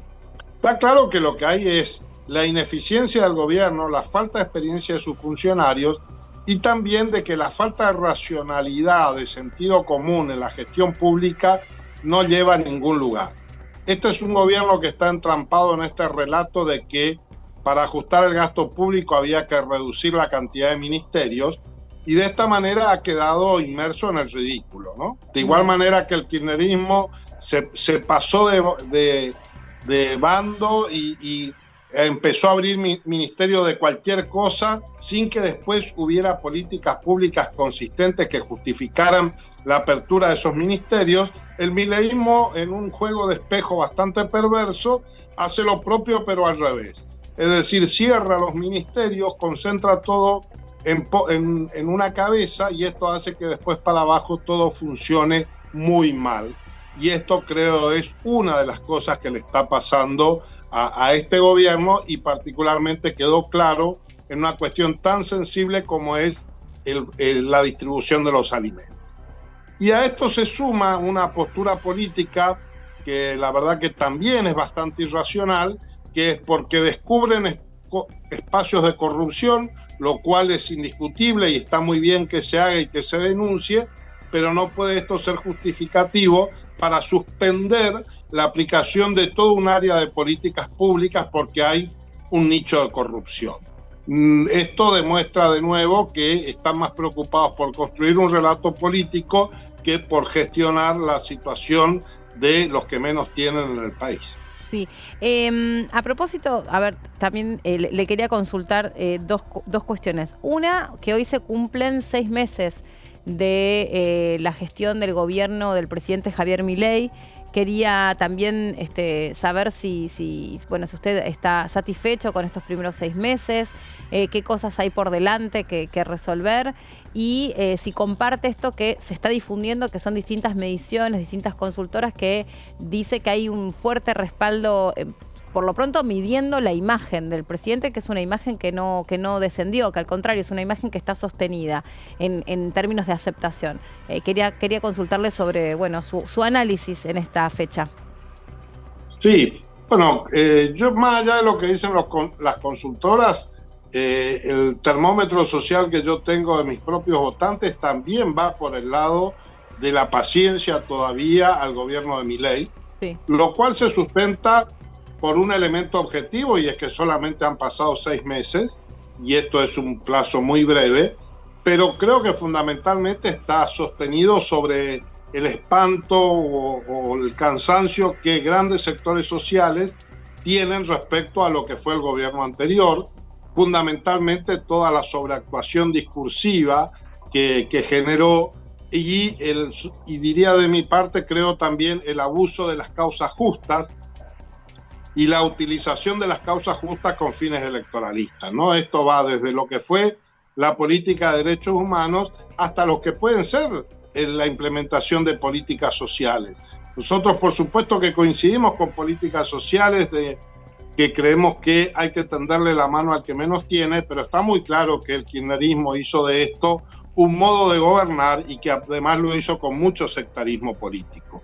Creo que sobre esos dos análisis se sostiene esta paciencia social que el presidente Milei ha logrado mantener todavía, que yo creo que todavía existe, y que me parece que quienes somos opositores tenemos que actuar con mucha responsabilidad en el sentido de ir también señalando las cosas que están mal del gobierno, porque lamentablemente, y aunque nos duela, lo cierto es que el rumbo aparece como claramente equivocado. Los indicios objetivos del rumbo de la economía no son buenos. El único mérito que el gobierno se atreve a mostrar como tal es la reducción del déficit fiscal, que es una construcción falsa, porque lo cierto es que no hay una disminución, no se ha alcanzado una reducción del déficit de modo real y razonable, sino que lo que ha hecho es dejar de cumplir con obligaciones esenciales y con compromisos asumidos, y entonces la caja cierra. Pero en el mediano y largo plazo esto no es sostenible, tal como lo decimos los opositores, pero como lo dice el propio Fondo Monetario Internacional. Sí, exacto. Entonces, esto sin duda que es un problema. Y la inflación, si bien es cierto que ha logrado alguna corrección, alguna disminución, lo cierto es que esto está logrado a costa de una enorme recesión, que es la tarifa típica de la ortodoxia económica para reducir la inflación. Pero esto, además del costo social que tiene, hoy está empezando a convertirse en sí mismo también en un problema económico y macroeconómico, porque esto va a terminar afectando por vía de los ingresos a los fondos públicos. Entonces, la verdad es que el programa de gobierno aparece como insostenible desde el punto de vista económico, no se ven indicios, y es un gobierno que no habla ni de producción ni de trabajo. No tiene ninguna vocación real de hablar de producción y trabajo, y cuando lo hace, muy esporádica y selectivamente, se refiere solo a los nichos de las grandes inversiones internacionales, pero nunca la mirada puesta en los pequeños y medianos productores, que son finalmente quienes generan la gran masa de mano de obra en el país. Por lo cual, creo que este gobierno a 6 meses ha cumplido con su propio relato, pero se ha mostrado incapaz para cambiar la realidad. Y después otras de las declaraciones que hizo el presidente Javier Milei tenían que ver con que toda ley que pudiera poner en jaque su estructura fiscal o el diseño de las cuentas fiscales iba a ser vetada, y parece que en este sentido la fórmula de movilidad jubilatoria de la sesión que impulsó su espacio político, bueno, tiene idea de vetarse. ¿Cómo cree que va a proceder ese veto en el recinto, cuando sea revisado en el recinto? Si es que efectivamente sucede eso. Sí, primero vamos a ver si sucede, porque la verdad es que este es un presidente que muchas veces dice cosas que después no hace. Si bien pretende tener una posición ideológica, en realidad es muy inconsistente en sus posicionamientos ideológicos, y hay a veces grande distancia entre lo que dice y lo que hace. Por lo cual veremos si lo hace. Si lo concreta, creo que sería un grave error político, porque me parece que ambas cámaras van a tener la posibilidad de ratificar los 2/3 de los votos, pero además va a ser la confesión de su falta de control político, que le va a terminar afectando de manera muy grave en la inestabilidad política que tiene que tener cualquier gobierno. En esto digo, el presidente Milei diariamente se autoboicotea, ¿sí? Cuando va a Estados Unidos y dice las cosas que dice, verdaderamente parecen parte de un espectáculo de stand-up y no de los dichos de un presidente. Esto tiene un efecto en la estabilidad de su gobierno y en la percepción internacional. Hay cosas que realmente, lejos de dar los indicios correctos para que vengan inversiones, lo que hace es que los inversores salgan corriendo. Y también, no solo por lo que dice, sino por lo que hace. Nosotros decimos desde que comenzó la gestión que haber dictado un DNU como el 70, donde se cambian aspectos esenciales del ordenamiento jurídico por la voluntad de una sola persona, lejos de dar tranquilidad a los actores económicos, lo que hace es generar mayor incertidumbre. ¿Y para usted? Así que sí, espero que sí, el gobierno tome nota de esto y empiece a comportarse de manera racional, lo cual, por cierto, no parece suceder. Y para usted, la ley de bases, si prospera, si es aprobada en general, que es lo que se va a buscar esta semana en el Senado, ¿va a traer inversiones? ¿Va a proporcionar seguridad jurídica para que inviertan en nuestro país? No, está claro que no. Está claro que no, porque por la distorsión desde el punto de vista político que hace el propio presidente y por la inseguridad jurídica que ha generado el propio presidente. Algunas seguramente van a venir porque nosotros como país estamos en condiciones de ofrecer muchos ámbitos de actividad donde es esperable que algunas inversiones vengan.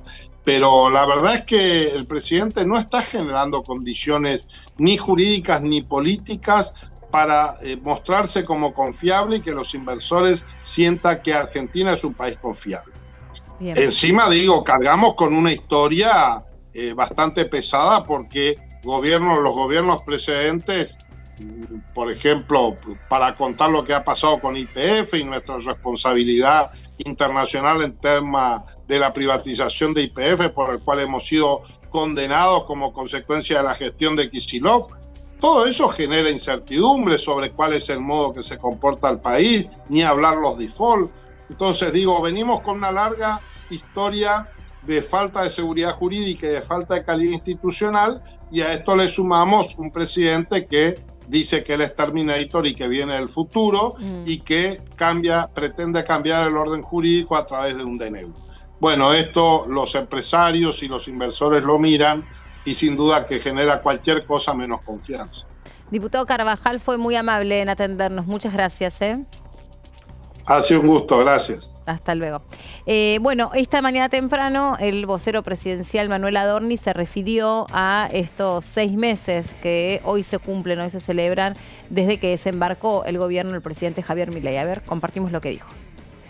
En primer lugar, comentarles a los argentinos que con el objetivo de hacer más eficiente el control de la política social, el presidente Javier Milei le encomendó a Federico Sturzenegger el diseño de un nuevo sistema de acopio de alimentos para situaciones de emergencia.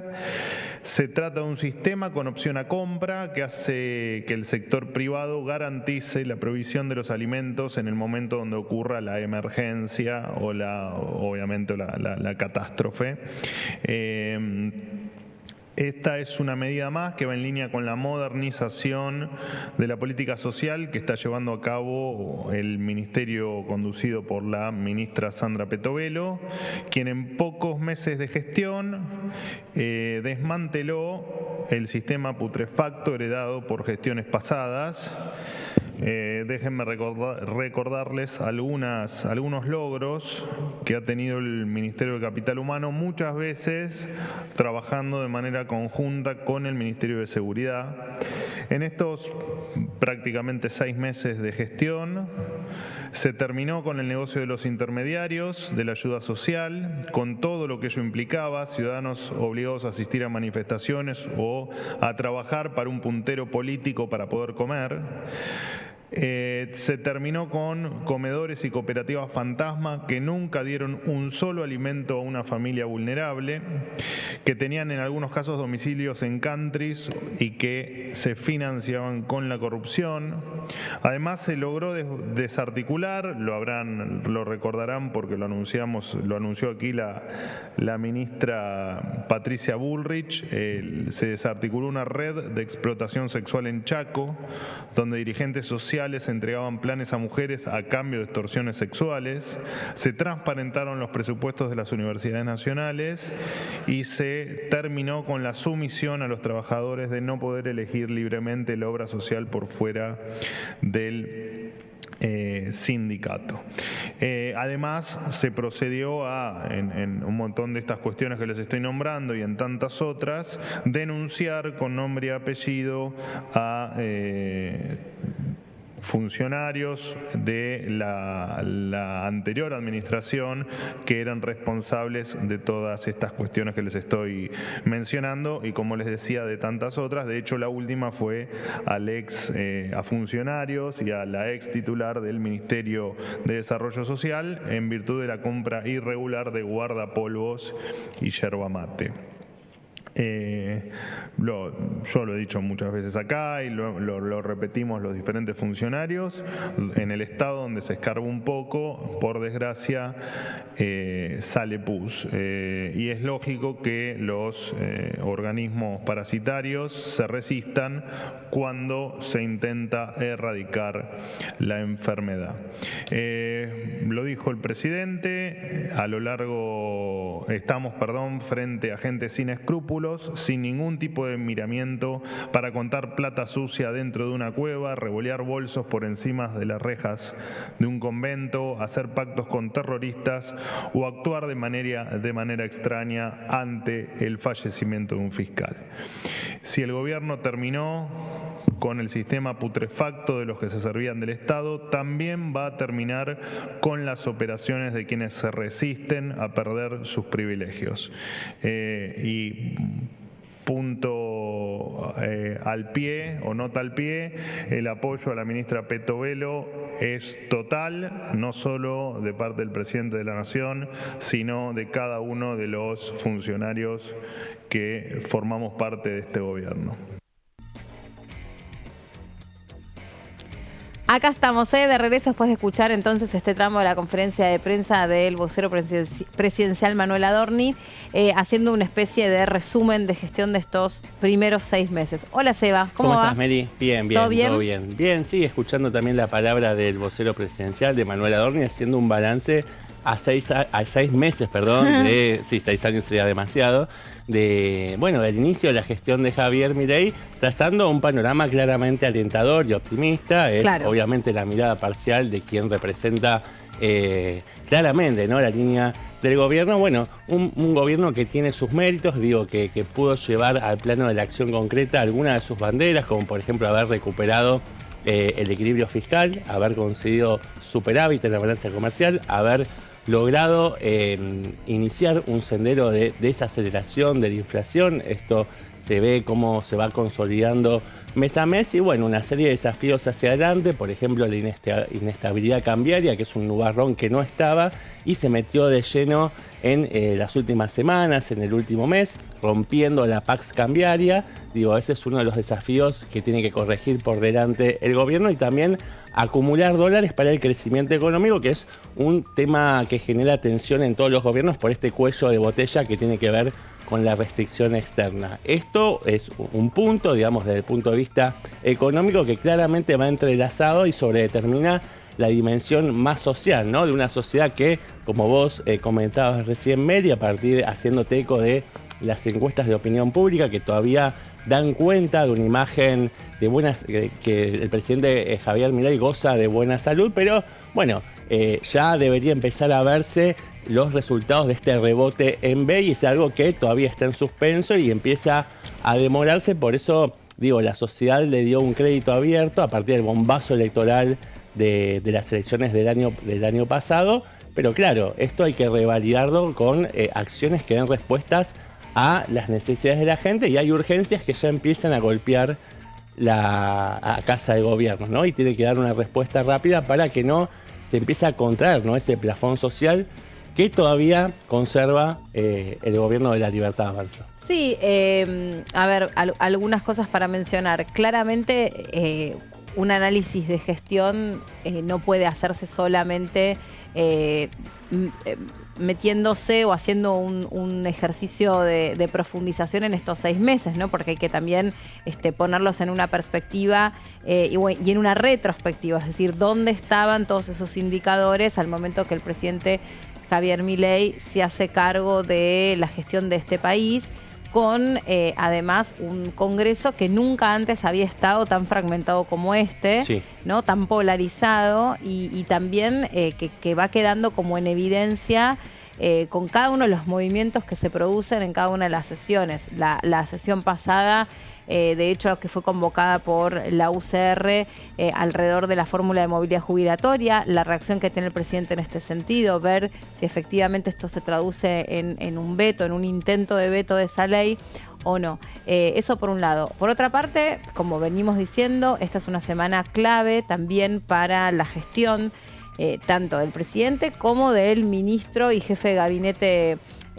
Francos, porque hay que ver efectivamente si todas esas negociaciones los llevan a buen puerto, es decir, si se termina aprobando la ley, y en todo caso las modificaciones por dónde pasan y con qué van a tener que ver, ¿no? Cuáles son, entre comillas, las resistencias que también se presentan en este debate. Hay distintas, no sé ahí qué información tenés vos, Seba, respecto a la ley de bases, pero uno consultaba o escuchaba y está todo muy finito, ¿no? Respecto de los números, sí, de qué es lo que va a pasar. Probablemente quede aprobado en general, pero el resto de los artículos pueden seguir siendo resistidos o cuestionados. Yo manejo la misma información que vos, Mary. Entiendo que la votación en general tiene un piso garantizado de 38 votos, es decir que esa mayoría ya está consolidada, y penden de unir una serie de artículos que tienen que ver más con la letra chica, de artículos que son muy importantes y que entran en el corazón de lo que es el espíritu, una vez más, de este proyecto de ley bases, y ahí empiezan a aparecer algunos temblores. Y bueno, ahí tiene que medir el gobierno hasta qué punto está en condiciones de negociar con los bloques dialoguistas para ceder en algunas cuestiones, y que la ley base salga, porque va a ser un mensaje muy importante de que el presidente logró alinear a todo el sistema político, un mensaje para los inversores que están siguiendo muy de cerca el desarrollo de esta ley bases. Pausa cortita y ya nos metemos en la última hora del programa. Ya venimos.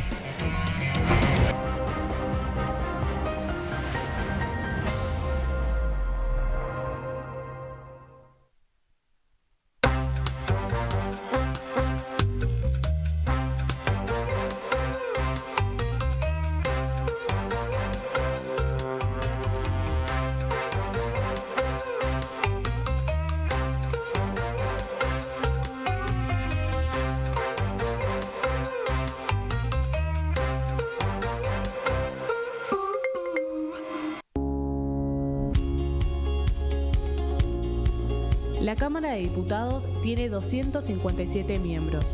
Los diputados debaten y sancionan leyes que rigen en todo el territorio nacional.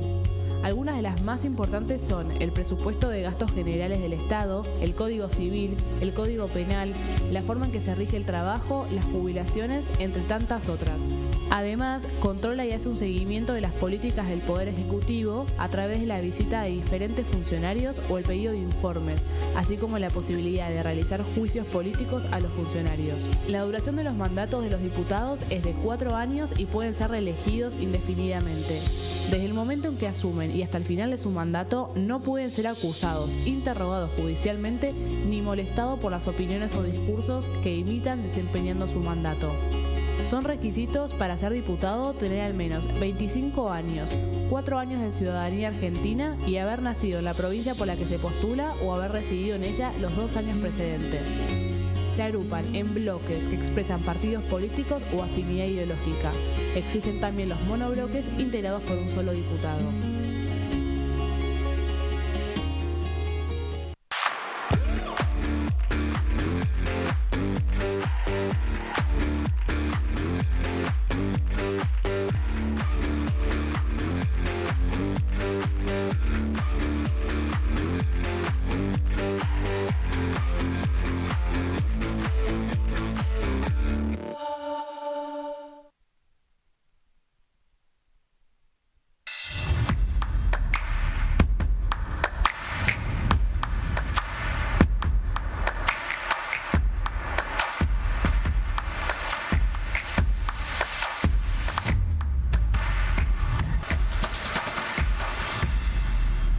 En este momento, millones de niños y niñas tienen desnutrición severa.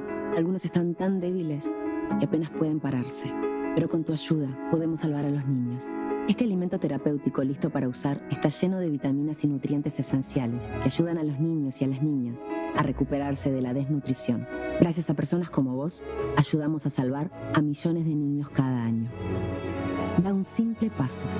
Dona ahora y ayúdanos a seguir salvando vidas.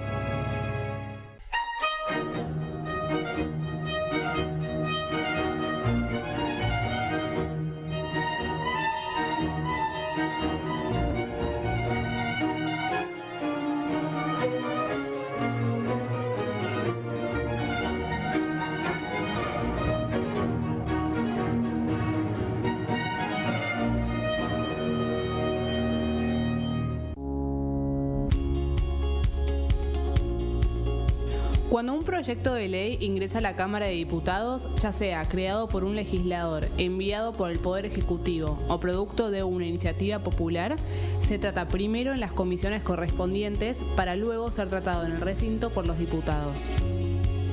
Las comisiones son el ámbito de análisis y debate sobre los proyectos de ley conformadas por legisladores de distintos bloques. Hay 23 comisiones especiales que tratan temas específicos como el atentado a la AMIA y 45 permanentes que tratan temas vigentes como educación y salud. Un diputado puede formar parte de varias comisiones. Cada comisión se compone de un presidente, un vicepresidente y de 3 a 5 secretarios. La duración de los miembros de las comisiones permanentes y especiales es de 2 años. Para que la comisión funcione debe tener quórum, es decir, un mínimo de 15 y un máximo de 31 a 49 diputados. Las autoridades son elegidas por los propios integrantes de las comisiones, que a su vez son elegidos bajo consenso por sus propios bloques. Para que un proyecto sea tratado en el recinto, debe contar con el apoyo de la mayoría de los integrantes de esa comisión. Al finalizar una reunión de comisión, se dictamina sobre la pertinencia de tratar el proyecto en el recinto. El dictamen propone una resolución o decisión sobre una o varias iniciativas o proposiciones.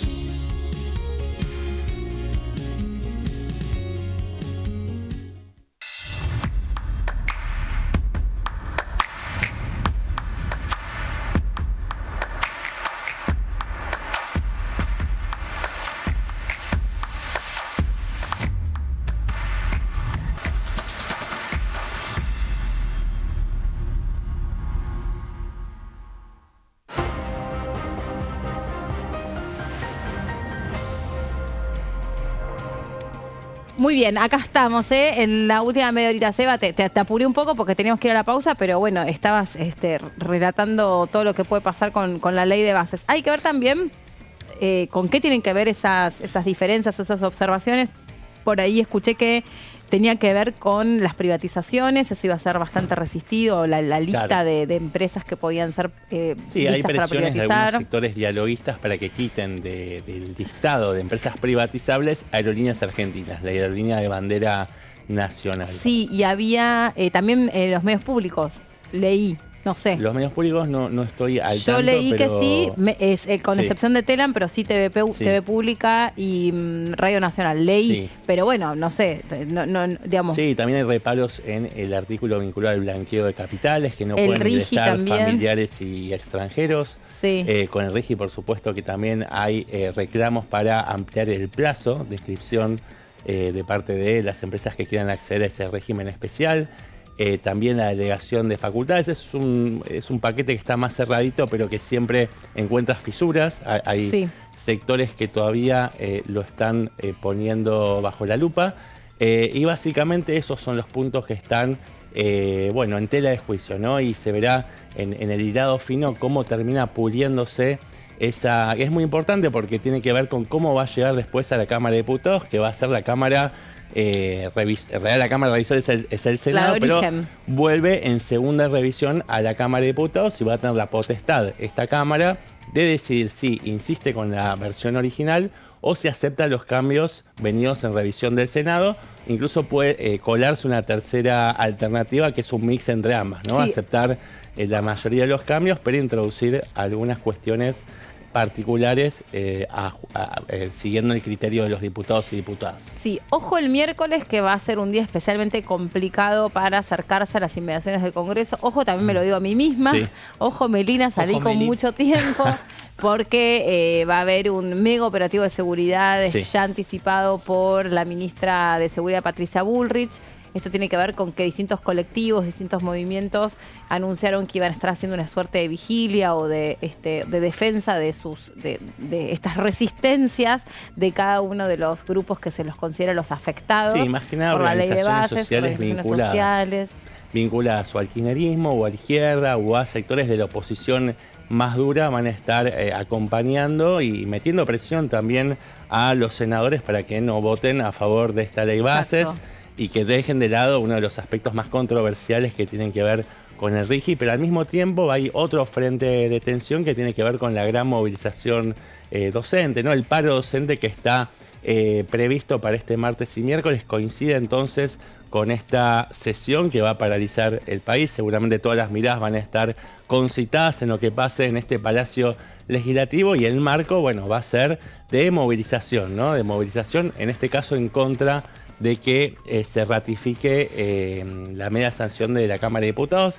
Igual recordemos que el partido no termina en el Senado, va a volver a la Cámara de Diputados. Es un debate de largo aliento que ya viene demorando mucho. El gobierno de la Libertad Avanza había presentado este proyecto allá por el 26 de diciembre, cuando la gestión daba sus primeros pasos, y ya estamos a mediados de junio y todavía estamos con este tema en la agenda, así que es un tema a seguir, Meli. Sí, y el otro tema resistido tiene que ver con la eliminación de la moratoria para los jubilados, que principalmente afecta a las mujeres, la población de las mujeres, que son quienes no han conseguido suficiente cantidad de años de aportes, por las cuestiones que ya hemos explicado un montón de veces, o porque han estado muchas veces informalizadas, o porque entraron de manera tardía al mercado productivo formal, porque estuvieron dedicadas a tareas principalmente de cuidado. Entonces, 9 de cada 10 mujeres recurre a comprar sus años de aporte porque no llegan con la edad a la cantidad de años suficiente para jubilarse de manera,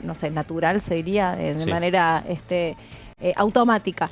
Y entonces, este aspecto ha sido muy, muy resistido. Por otra parte, también, de nuevo, el presidente Javier Milei dijo: ojo con todas aquellas modificaciones que pongan en jaque el corazón de esta ley de bases, y también con esta voluntad que tiene de avanzar independientemente del esfuerzo que esto signifique, con algunas de las consecuencias de estas leyes, sobre todo porque son leyes que buscan el equilibrio fiscal. Déjame agregar un datito nomás. Una de las cuestiones que está en boca de todos y que pende de un hilo, realmente está prácticamente caído, tiene que ver con el otro proyecto que se va a estar votando en paralelo a la ley de bases, que es el paquete fiscal, ¿no? La ley de medidas fiscales y paliativas del gobierno. Ahí, dentro de varios puntos de ese paquete, se incluye también la modificación del mínimo no imponible de ganancias. Se restituye más bien la cuarta categoría. La cuarta categoría del impuesto a las ganancias, y hay realmente mucha resistencia y no alcanzaría con esta alternativa que proporcionó el gobierno de elevar el mínimo no imponible de ganancias por zona desfavorable a las provincias patagónicas en un 22% por encima de los parámetros que rigen para el resto, para las generales de la ley, digamos. Esto no alcanzaría para colmar las expectativas de los senadores y senadoras de la oposición y es un artículo que realmente está en vías de ser retirado. Así que, bueno, es algo que está en la mesa de discusión, lo está siguiendo muy de cerca el jefe de gabinete, estaba por decir ministro de Interior, pero ya fue elevado a la categoría de jefe de gabinete el ministro Francos. Es un tema que él está negociando en tiempo real con los líderes parlamentarios allí en el Senado. Así que bueno, eso es otro de los temas que vamos a ver cómo terminan siendo definidos. Muy bien. Bueno, Seba, otro de los temas tiene que ver con la ley que pretende revisar todo lo que dejó la marcha de la defensa de la educación pública y la revisación de los presupuestos universitarios, entre otros institutos que también son universitarios, que son institutos de investigación. Bueno, vos trajiste ese tema para compartir con nosotros. Sí, exactamente. Bueno, esto surge a raíz también de esa inmensa movilización popular que hubo el 23 de abril, cuando la sociedad prácticamente su conjunto salió a las calles a defender lo que considera parte de su patrimonio inherente, ¿no? Una causa, digamos, que es inclaudicable, ¿no? Que tiene que ver con la defensa de la universidad pública a partir de lo que consideran un recorte y una asfixia presupuestaria a las casas de estudios de todo el país que no tenían garantizadas las partidas para subsistir, ¿no? Para el funcionamiento básico, ni siquiera para cuestiones tan básicas y elementales como pagar la factura de luz. De hecho, algunas casas de estudio ya estaban apagando las luces durante el día, haciendo una serie de acciones más simbólicas en todo caso para llamar la atención del gobierno. A partir de ahí el gobierno movió algunos mecanismos, algunos hilos y logró descomprimir, bueno, enviando fondos para la UBA. Pero esto obviamente no terminaba de resolver las necesidades de las 60 casas de estudios que hay a lo largo y ancho del país, y a partir de ahí, bueno, empezaron una serie de negociaciones, pero claro, esto no logró desactivar esa movilización popular que ya estaba programada para el día 23 de julio. Para el día siguiente, Unión por la Patria había convocado a una sesión especial y en el temario estaba esta cuestión de meter una actualización que sea automática, ¿no? De las partidas presupuestarias. Primero, corregir el atraso en el financiamiento universitario vinculado a el hecho de que, bueno, no teníamos presupuesto, ¿no? En todo caso, se está ejecutando la prórroga del presupuesto, pero además, a partir de ese momento, iniciar un sendero de recomposición en base a parámetros objetivos, ¿no? Sobre todo teniendo en cuenta la evolución de los precios, del índice de precios al consumidor, pero también el costo de energía y también la variación salarial. Bueno, no tuvo éxito Unión por la Patria en esa convocatoria. La UCR y otros bloques dialoguistas que habían estado en aquella marcha al día siguiente, sin embargo, decidieron darle la espalda, decidieron no concurrir para no sumar tensión con el gobierno, que estaba en ese mismo momento negociando primero con la UBA y después ampliando esa mesa de negociación con otras casas de estudio. Pero claro, después la UCR, que tiene una fuerte tradición universitaria, de lazos históricos con la comunidad académica, sintió que estaba en deuda, especialmente la figura de Rodrigo de Lorero, y logró una sesión para emplazar a las comisiones que tenían que dictaminar sobre este tema tan importante, ¿no? Bueno, finalmente Unión por la Patria presionó para que en la última sesión especial pidió una moción de apartamiento de reglamento para meter tanto este tema del financiamiento universitario como también la restitución del Fondo Nacional de Incentivo Docente para, bueno, corregir las asimetrías salariales que existen entre las distintas provincias del país. Aquí tampoco Unión por la Patria no tuvo éxito. La Unión Cívica Radical consideraba que bueno, el gobierno ya tenía un compromiso de palabra con los rectores que conforman el Consejo Universitario Nacional para devolver para asignar un 270% de aumento presupuestario en lo que refiere a los gastos de funcionamiento administrativo. Bueno, finalmente, claro, no se dio lugar a que se introdujeran estos temas en esa sesión, pero la UCR avisó y justificó su rechazo diciendo que ellos pedían una sesión especial para el día 3 de julio, ¿no? Dentro de un mes, están corriendo el arco prácticamente un mes y esto es como para darle tiempo al gobierno de que arregle la situación con los rectores. Pero también tiene que ver con no servirle al kirchnerismo un escenario donde ellos sean quienes instalen agenda, porque también en la balanza la Unión Cívica Radical tiene que poner que gran parte de su electorado es antikirchnerista y obviamente ir hacia una maniobra conjunta con ese sector político que se considera desde esta visión, ¿no?, como una especie de mancha venenosa, les va a hacer pagar un costo político con su propio electorado. Pero bueno, lo que sí se pudo avanzar fue con los dictámenes y ahí vamos a ir repasando una por una las placas.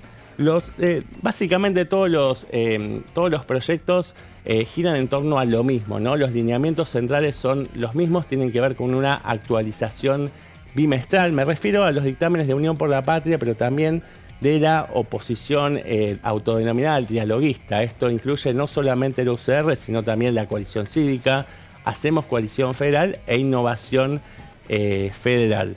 Bien, tiene que ver entonces con una actualización bimestral de las partidas. Hay algunas diferencias vinculadas a los plazos, acá las tengo como para repasar, ya vamos a llegar. Pero básicamente esos son los dos proyectos. El proyecto de Unión por la Patria introduce algunas cuestiones adicionales, como garantizar el pago de sueldos al personal docente y no docente del país. Los proyectos de la oposición no dicen nada respecto al pago de sueldos, solamente se circunscriben a lo que es la recomposición de las partidas vinculadas a los gastos administrativos de financiamiento, Mary. Y además el proyecto de UP, que claramente implica un mayor costo fiscal, también establece la actualización presupuestaria para ciencia y tecnología, también plata para la extensión universitaria, para los institutos tecnológicos y para esto básicamente. En cambio, los proyectos de la UCR y sus socios dialoguistas solamente establecen dinero para el sostenimiento de los gastos administrativos de las casas de estudio y para los hospitales universitarios y también los colegios preuniversitarios. Además, el proyecto de la UCR recupera la inflación del año 2023 y a partir del año 2024 establece una actualización bimestral tomando como base un coeficiente que combina un 50% de la evolución salarial, un 25% de la evolución del dólar y finalmente un 25% vinculado a la evolución de las tarifas. Y por último, este es el último renglón, también introduce la obligatoriedad de la AGN, la Auditoría General de la Nación, de establecer auditorías para controlar las erogaciones que realizan todas estas casas de estudio en todos estos periodos para controlar la transparencia en el uso de los fondos. Así que en resumidas cuentas podemos sintetizar que estos son los dictámenes que van a estar seguramente debatiéndose en el recinto el 3 de julio, a menos que el gobierno logre llevar al plano de los hechos aquello que ya selló de palabra con los rectores. Bueno, recuerda, ahí tenés, mirá, una plaquita más. No, eso sería, yo estuve ya repasando estas placas, así que está más o menos completo el informe. Listo. Recordar que cuando fue toda la cuestión de el reclamo en cuanto a la educación pública, fue una marcha muy significativa, tanto en la Ciudad de Buenos Aires como en el resto del país, distintas provincias también, que además son pueblos representativos de la educación, también salieron a abrazar a la educación pública. En ese momento varios coincidían que no era una marcha ni a favor ni en contra del gobierno, sino que tenía que ver con entender que no podía bajo ningún punto de vista desfinanciarse la educación pública porque es una educación de calidad, es una educación que le ha permitido a muchas generaciones cambiar el destino el destino social de sus hogares, ¿no?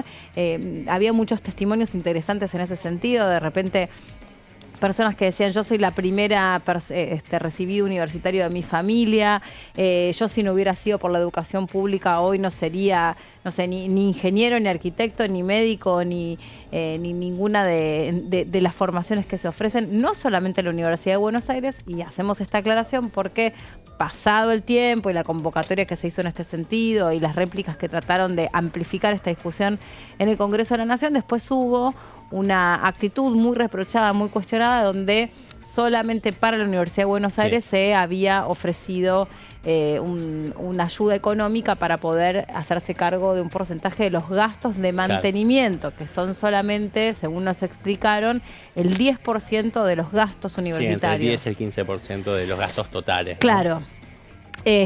Bueno, así que con todas estas cuestiones se avanzó en la discusión. No solamente en la Ciudad de Buenos Aires, que fue claramente el epicentro de esta gran movilización, sino también en los grandes centros urbanos del país, en La Plata, en la ciudad de Córdoba, en Rosario, hubo en Santa Fe, hubo en Mendoza, hubo marchas que concentraron la atención no solamente de los sectores políticos organizados o del movimiento obrero organizado, sino también de familias que probablemente salían a la calle por primera vez y que querían defender algo que consideran que les garantiza el futuro, ¿no? Muchísimos votantes de Javier Milei salieron a la calle y por eso, bueno, seguramente uno activó una serie de reflejos para tratar de atender, aunque sea parcialmente, parte de estas demandas, ¿no? Que todavía no terminan de encontrar un cauce determinado y por eso todavía estamos hablando de una sesión para forzar a las autoridades, al Poder Ejecutivo, que garantiza el financiamiento universitario. Pero lo que quería recalcar, y quiero ser claro con esto, es que no fue una marcha política, más allá de que intervinieron sectores que obviamente trataban de sesgar la convocatoria para su lado, pero fue una convocatoria que realmente atravesó distintos sectores sociales y muchos sectores independientes y muchas familias estuvieron en la calle. Sí, efectivamente, eso fue el contenido de la población que salió a resguardar la educación pública, incluso a veces independientemente de haber pasado por la universidad pública. Algunos también sintieron que era necesario decir que ese era un límite respecto a algunas medidas que se tomaban, más allá de la historia personal de aquellos que se sintieron interesados para movilizarse. Sí, inclusive hablamos de personas que después, a través de una carrera política y de continuar con sus estudios, llegan a cargos de la toma de poder. De decisiones, claro. De decisión. Gonza, nos queda pendiente repasar la agenda, que lo hicimos medio interrumpido, pero me parece que estaba bueno, pues llegamos a, no sé si a completar el martes o no. Sí, el martes lo único que nos faltó comentar es que hay una comisión que se va a desarrollar a las 5 de la tarde, Meli, que tiene que ver justamente con la comisión de las personas mayores, 5 de la tarde, para que quede bien en claro. Perfecto. Y completamos la agenda del martes. Y si te parece, repasamos la del miércoles, para también otra jornada, otro día con muchísima actividad en la Cámara de Diputados el miércoles. 10 de la mañana, Cultura. Se va a reunir Cultura con muchos proyectos destinados justamente al área. Vamos a ir rapidito porque si no, no vamos a llegar. 10 de la mañana también, Defensa del Consumidor y del Usuario y de la Competencia, que van a tratar varios proyectos obviamente vinculados a este sector. Pasamos a otra de las reuniones de comisión que habrá el miércoles, más allá de lo que va a suceder a las 10 de la mañana, porque esto va a continuar, es decir, tendremos un día muy parecido a lo que ha sido el martes, y en la siguiente placa nos vamos a encontrar con el resto de las comisiones, por ejemplo, como a las 12 al mediodía, Vivienda y Ordenamiento Urbano se va a estar reuniendo justamente para tratar cuestiones no solamente con la vivienda, sino el cuidado del suelo nacional, entre otras cuestiones importantes. Esto continuando con el repaso del miércoles.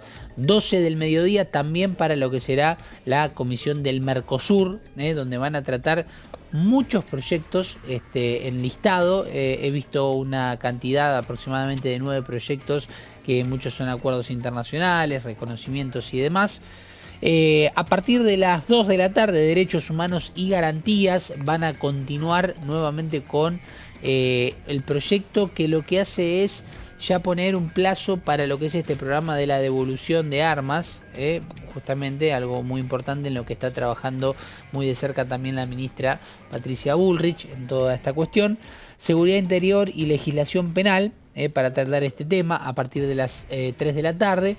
Luego a las 4 de la tarde, Familia, Niñez y Juventudes se vuelve a juntar, así como se junta el martes, pero en este caso... Continúa el miércoles. Sí, va a continuar el miércoles, pero con otra temática. Y a partir de las 4 de la tarde, Legislación Penal y Seguridad Interior, que continúan con otro temario vinculado a todo este tema de seguridad. Recordemos que en la Cámara de Diputados se le está dando tratamiento a todos estos proyectos que ha traído a la mesa la ministra de Seguridad, Patricia Bullrich, respecto a las organizaciones criminales, la culpabilidad para cada una de las personas que forman parte de una organización criminal, Meli, y también con lo que sucede con las armas, ¿no? La tenencia de armas.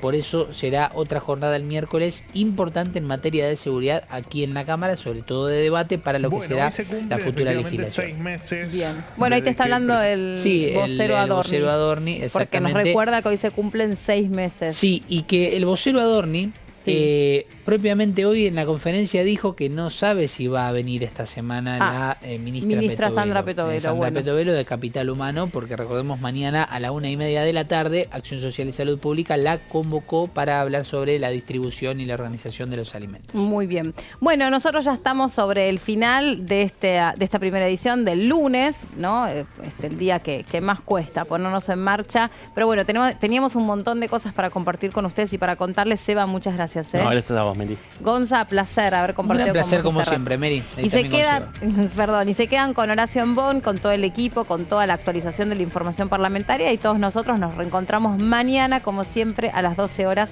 aquí en la pantalla de DTV. Que tengan una linda tarde de lunes.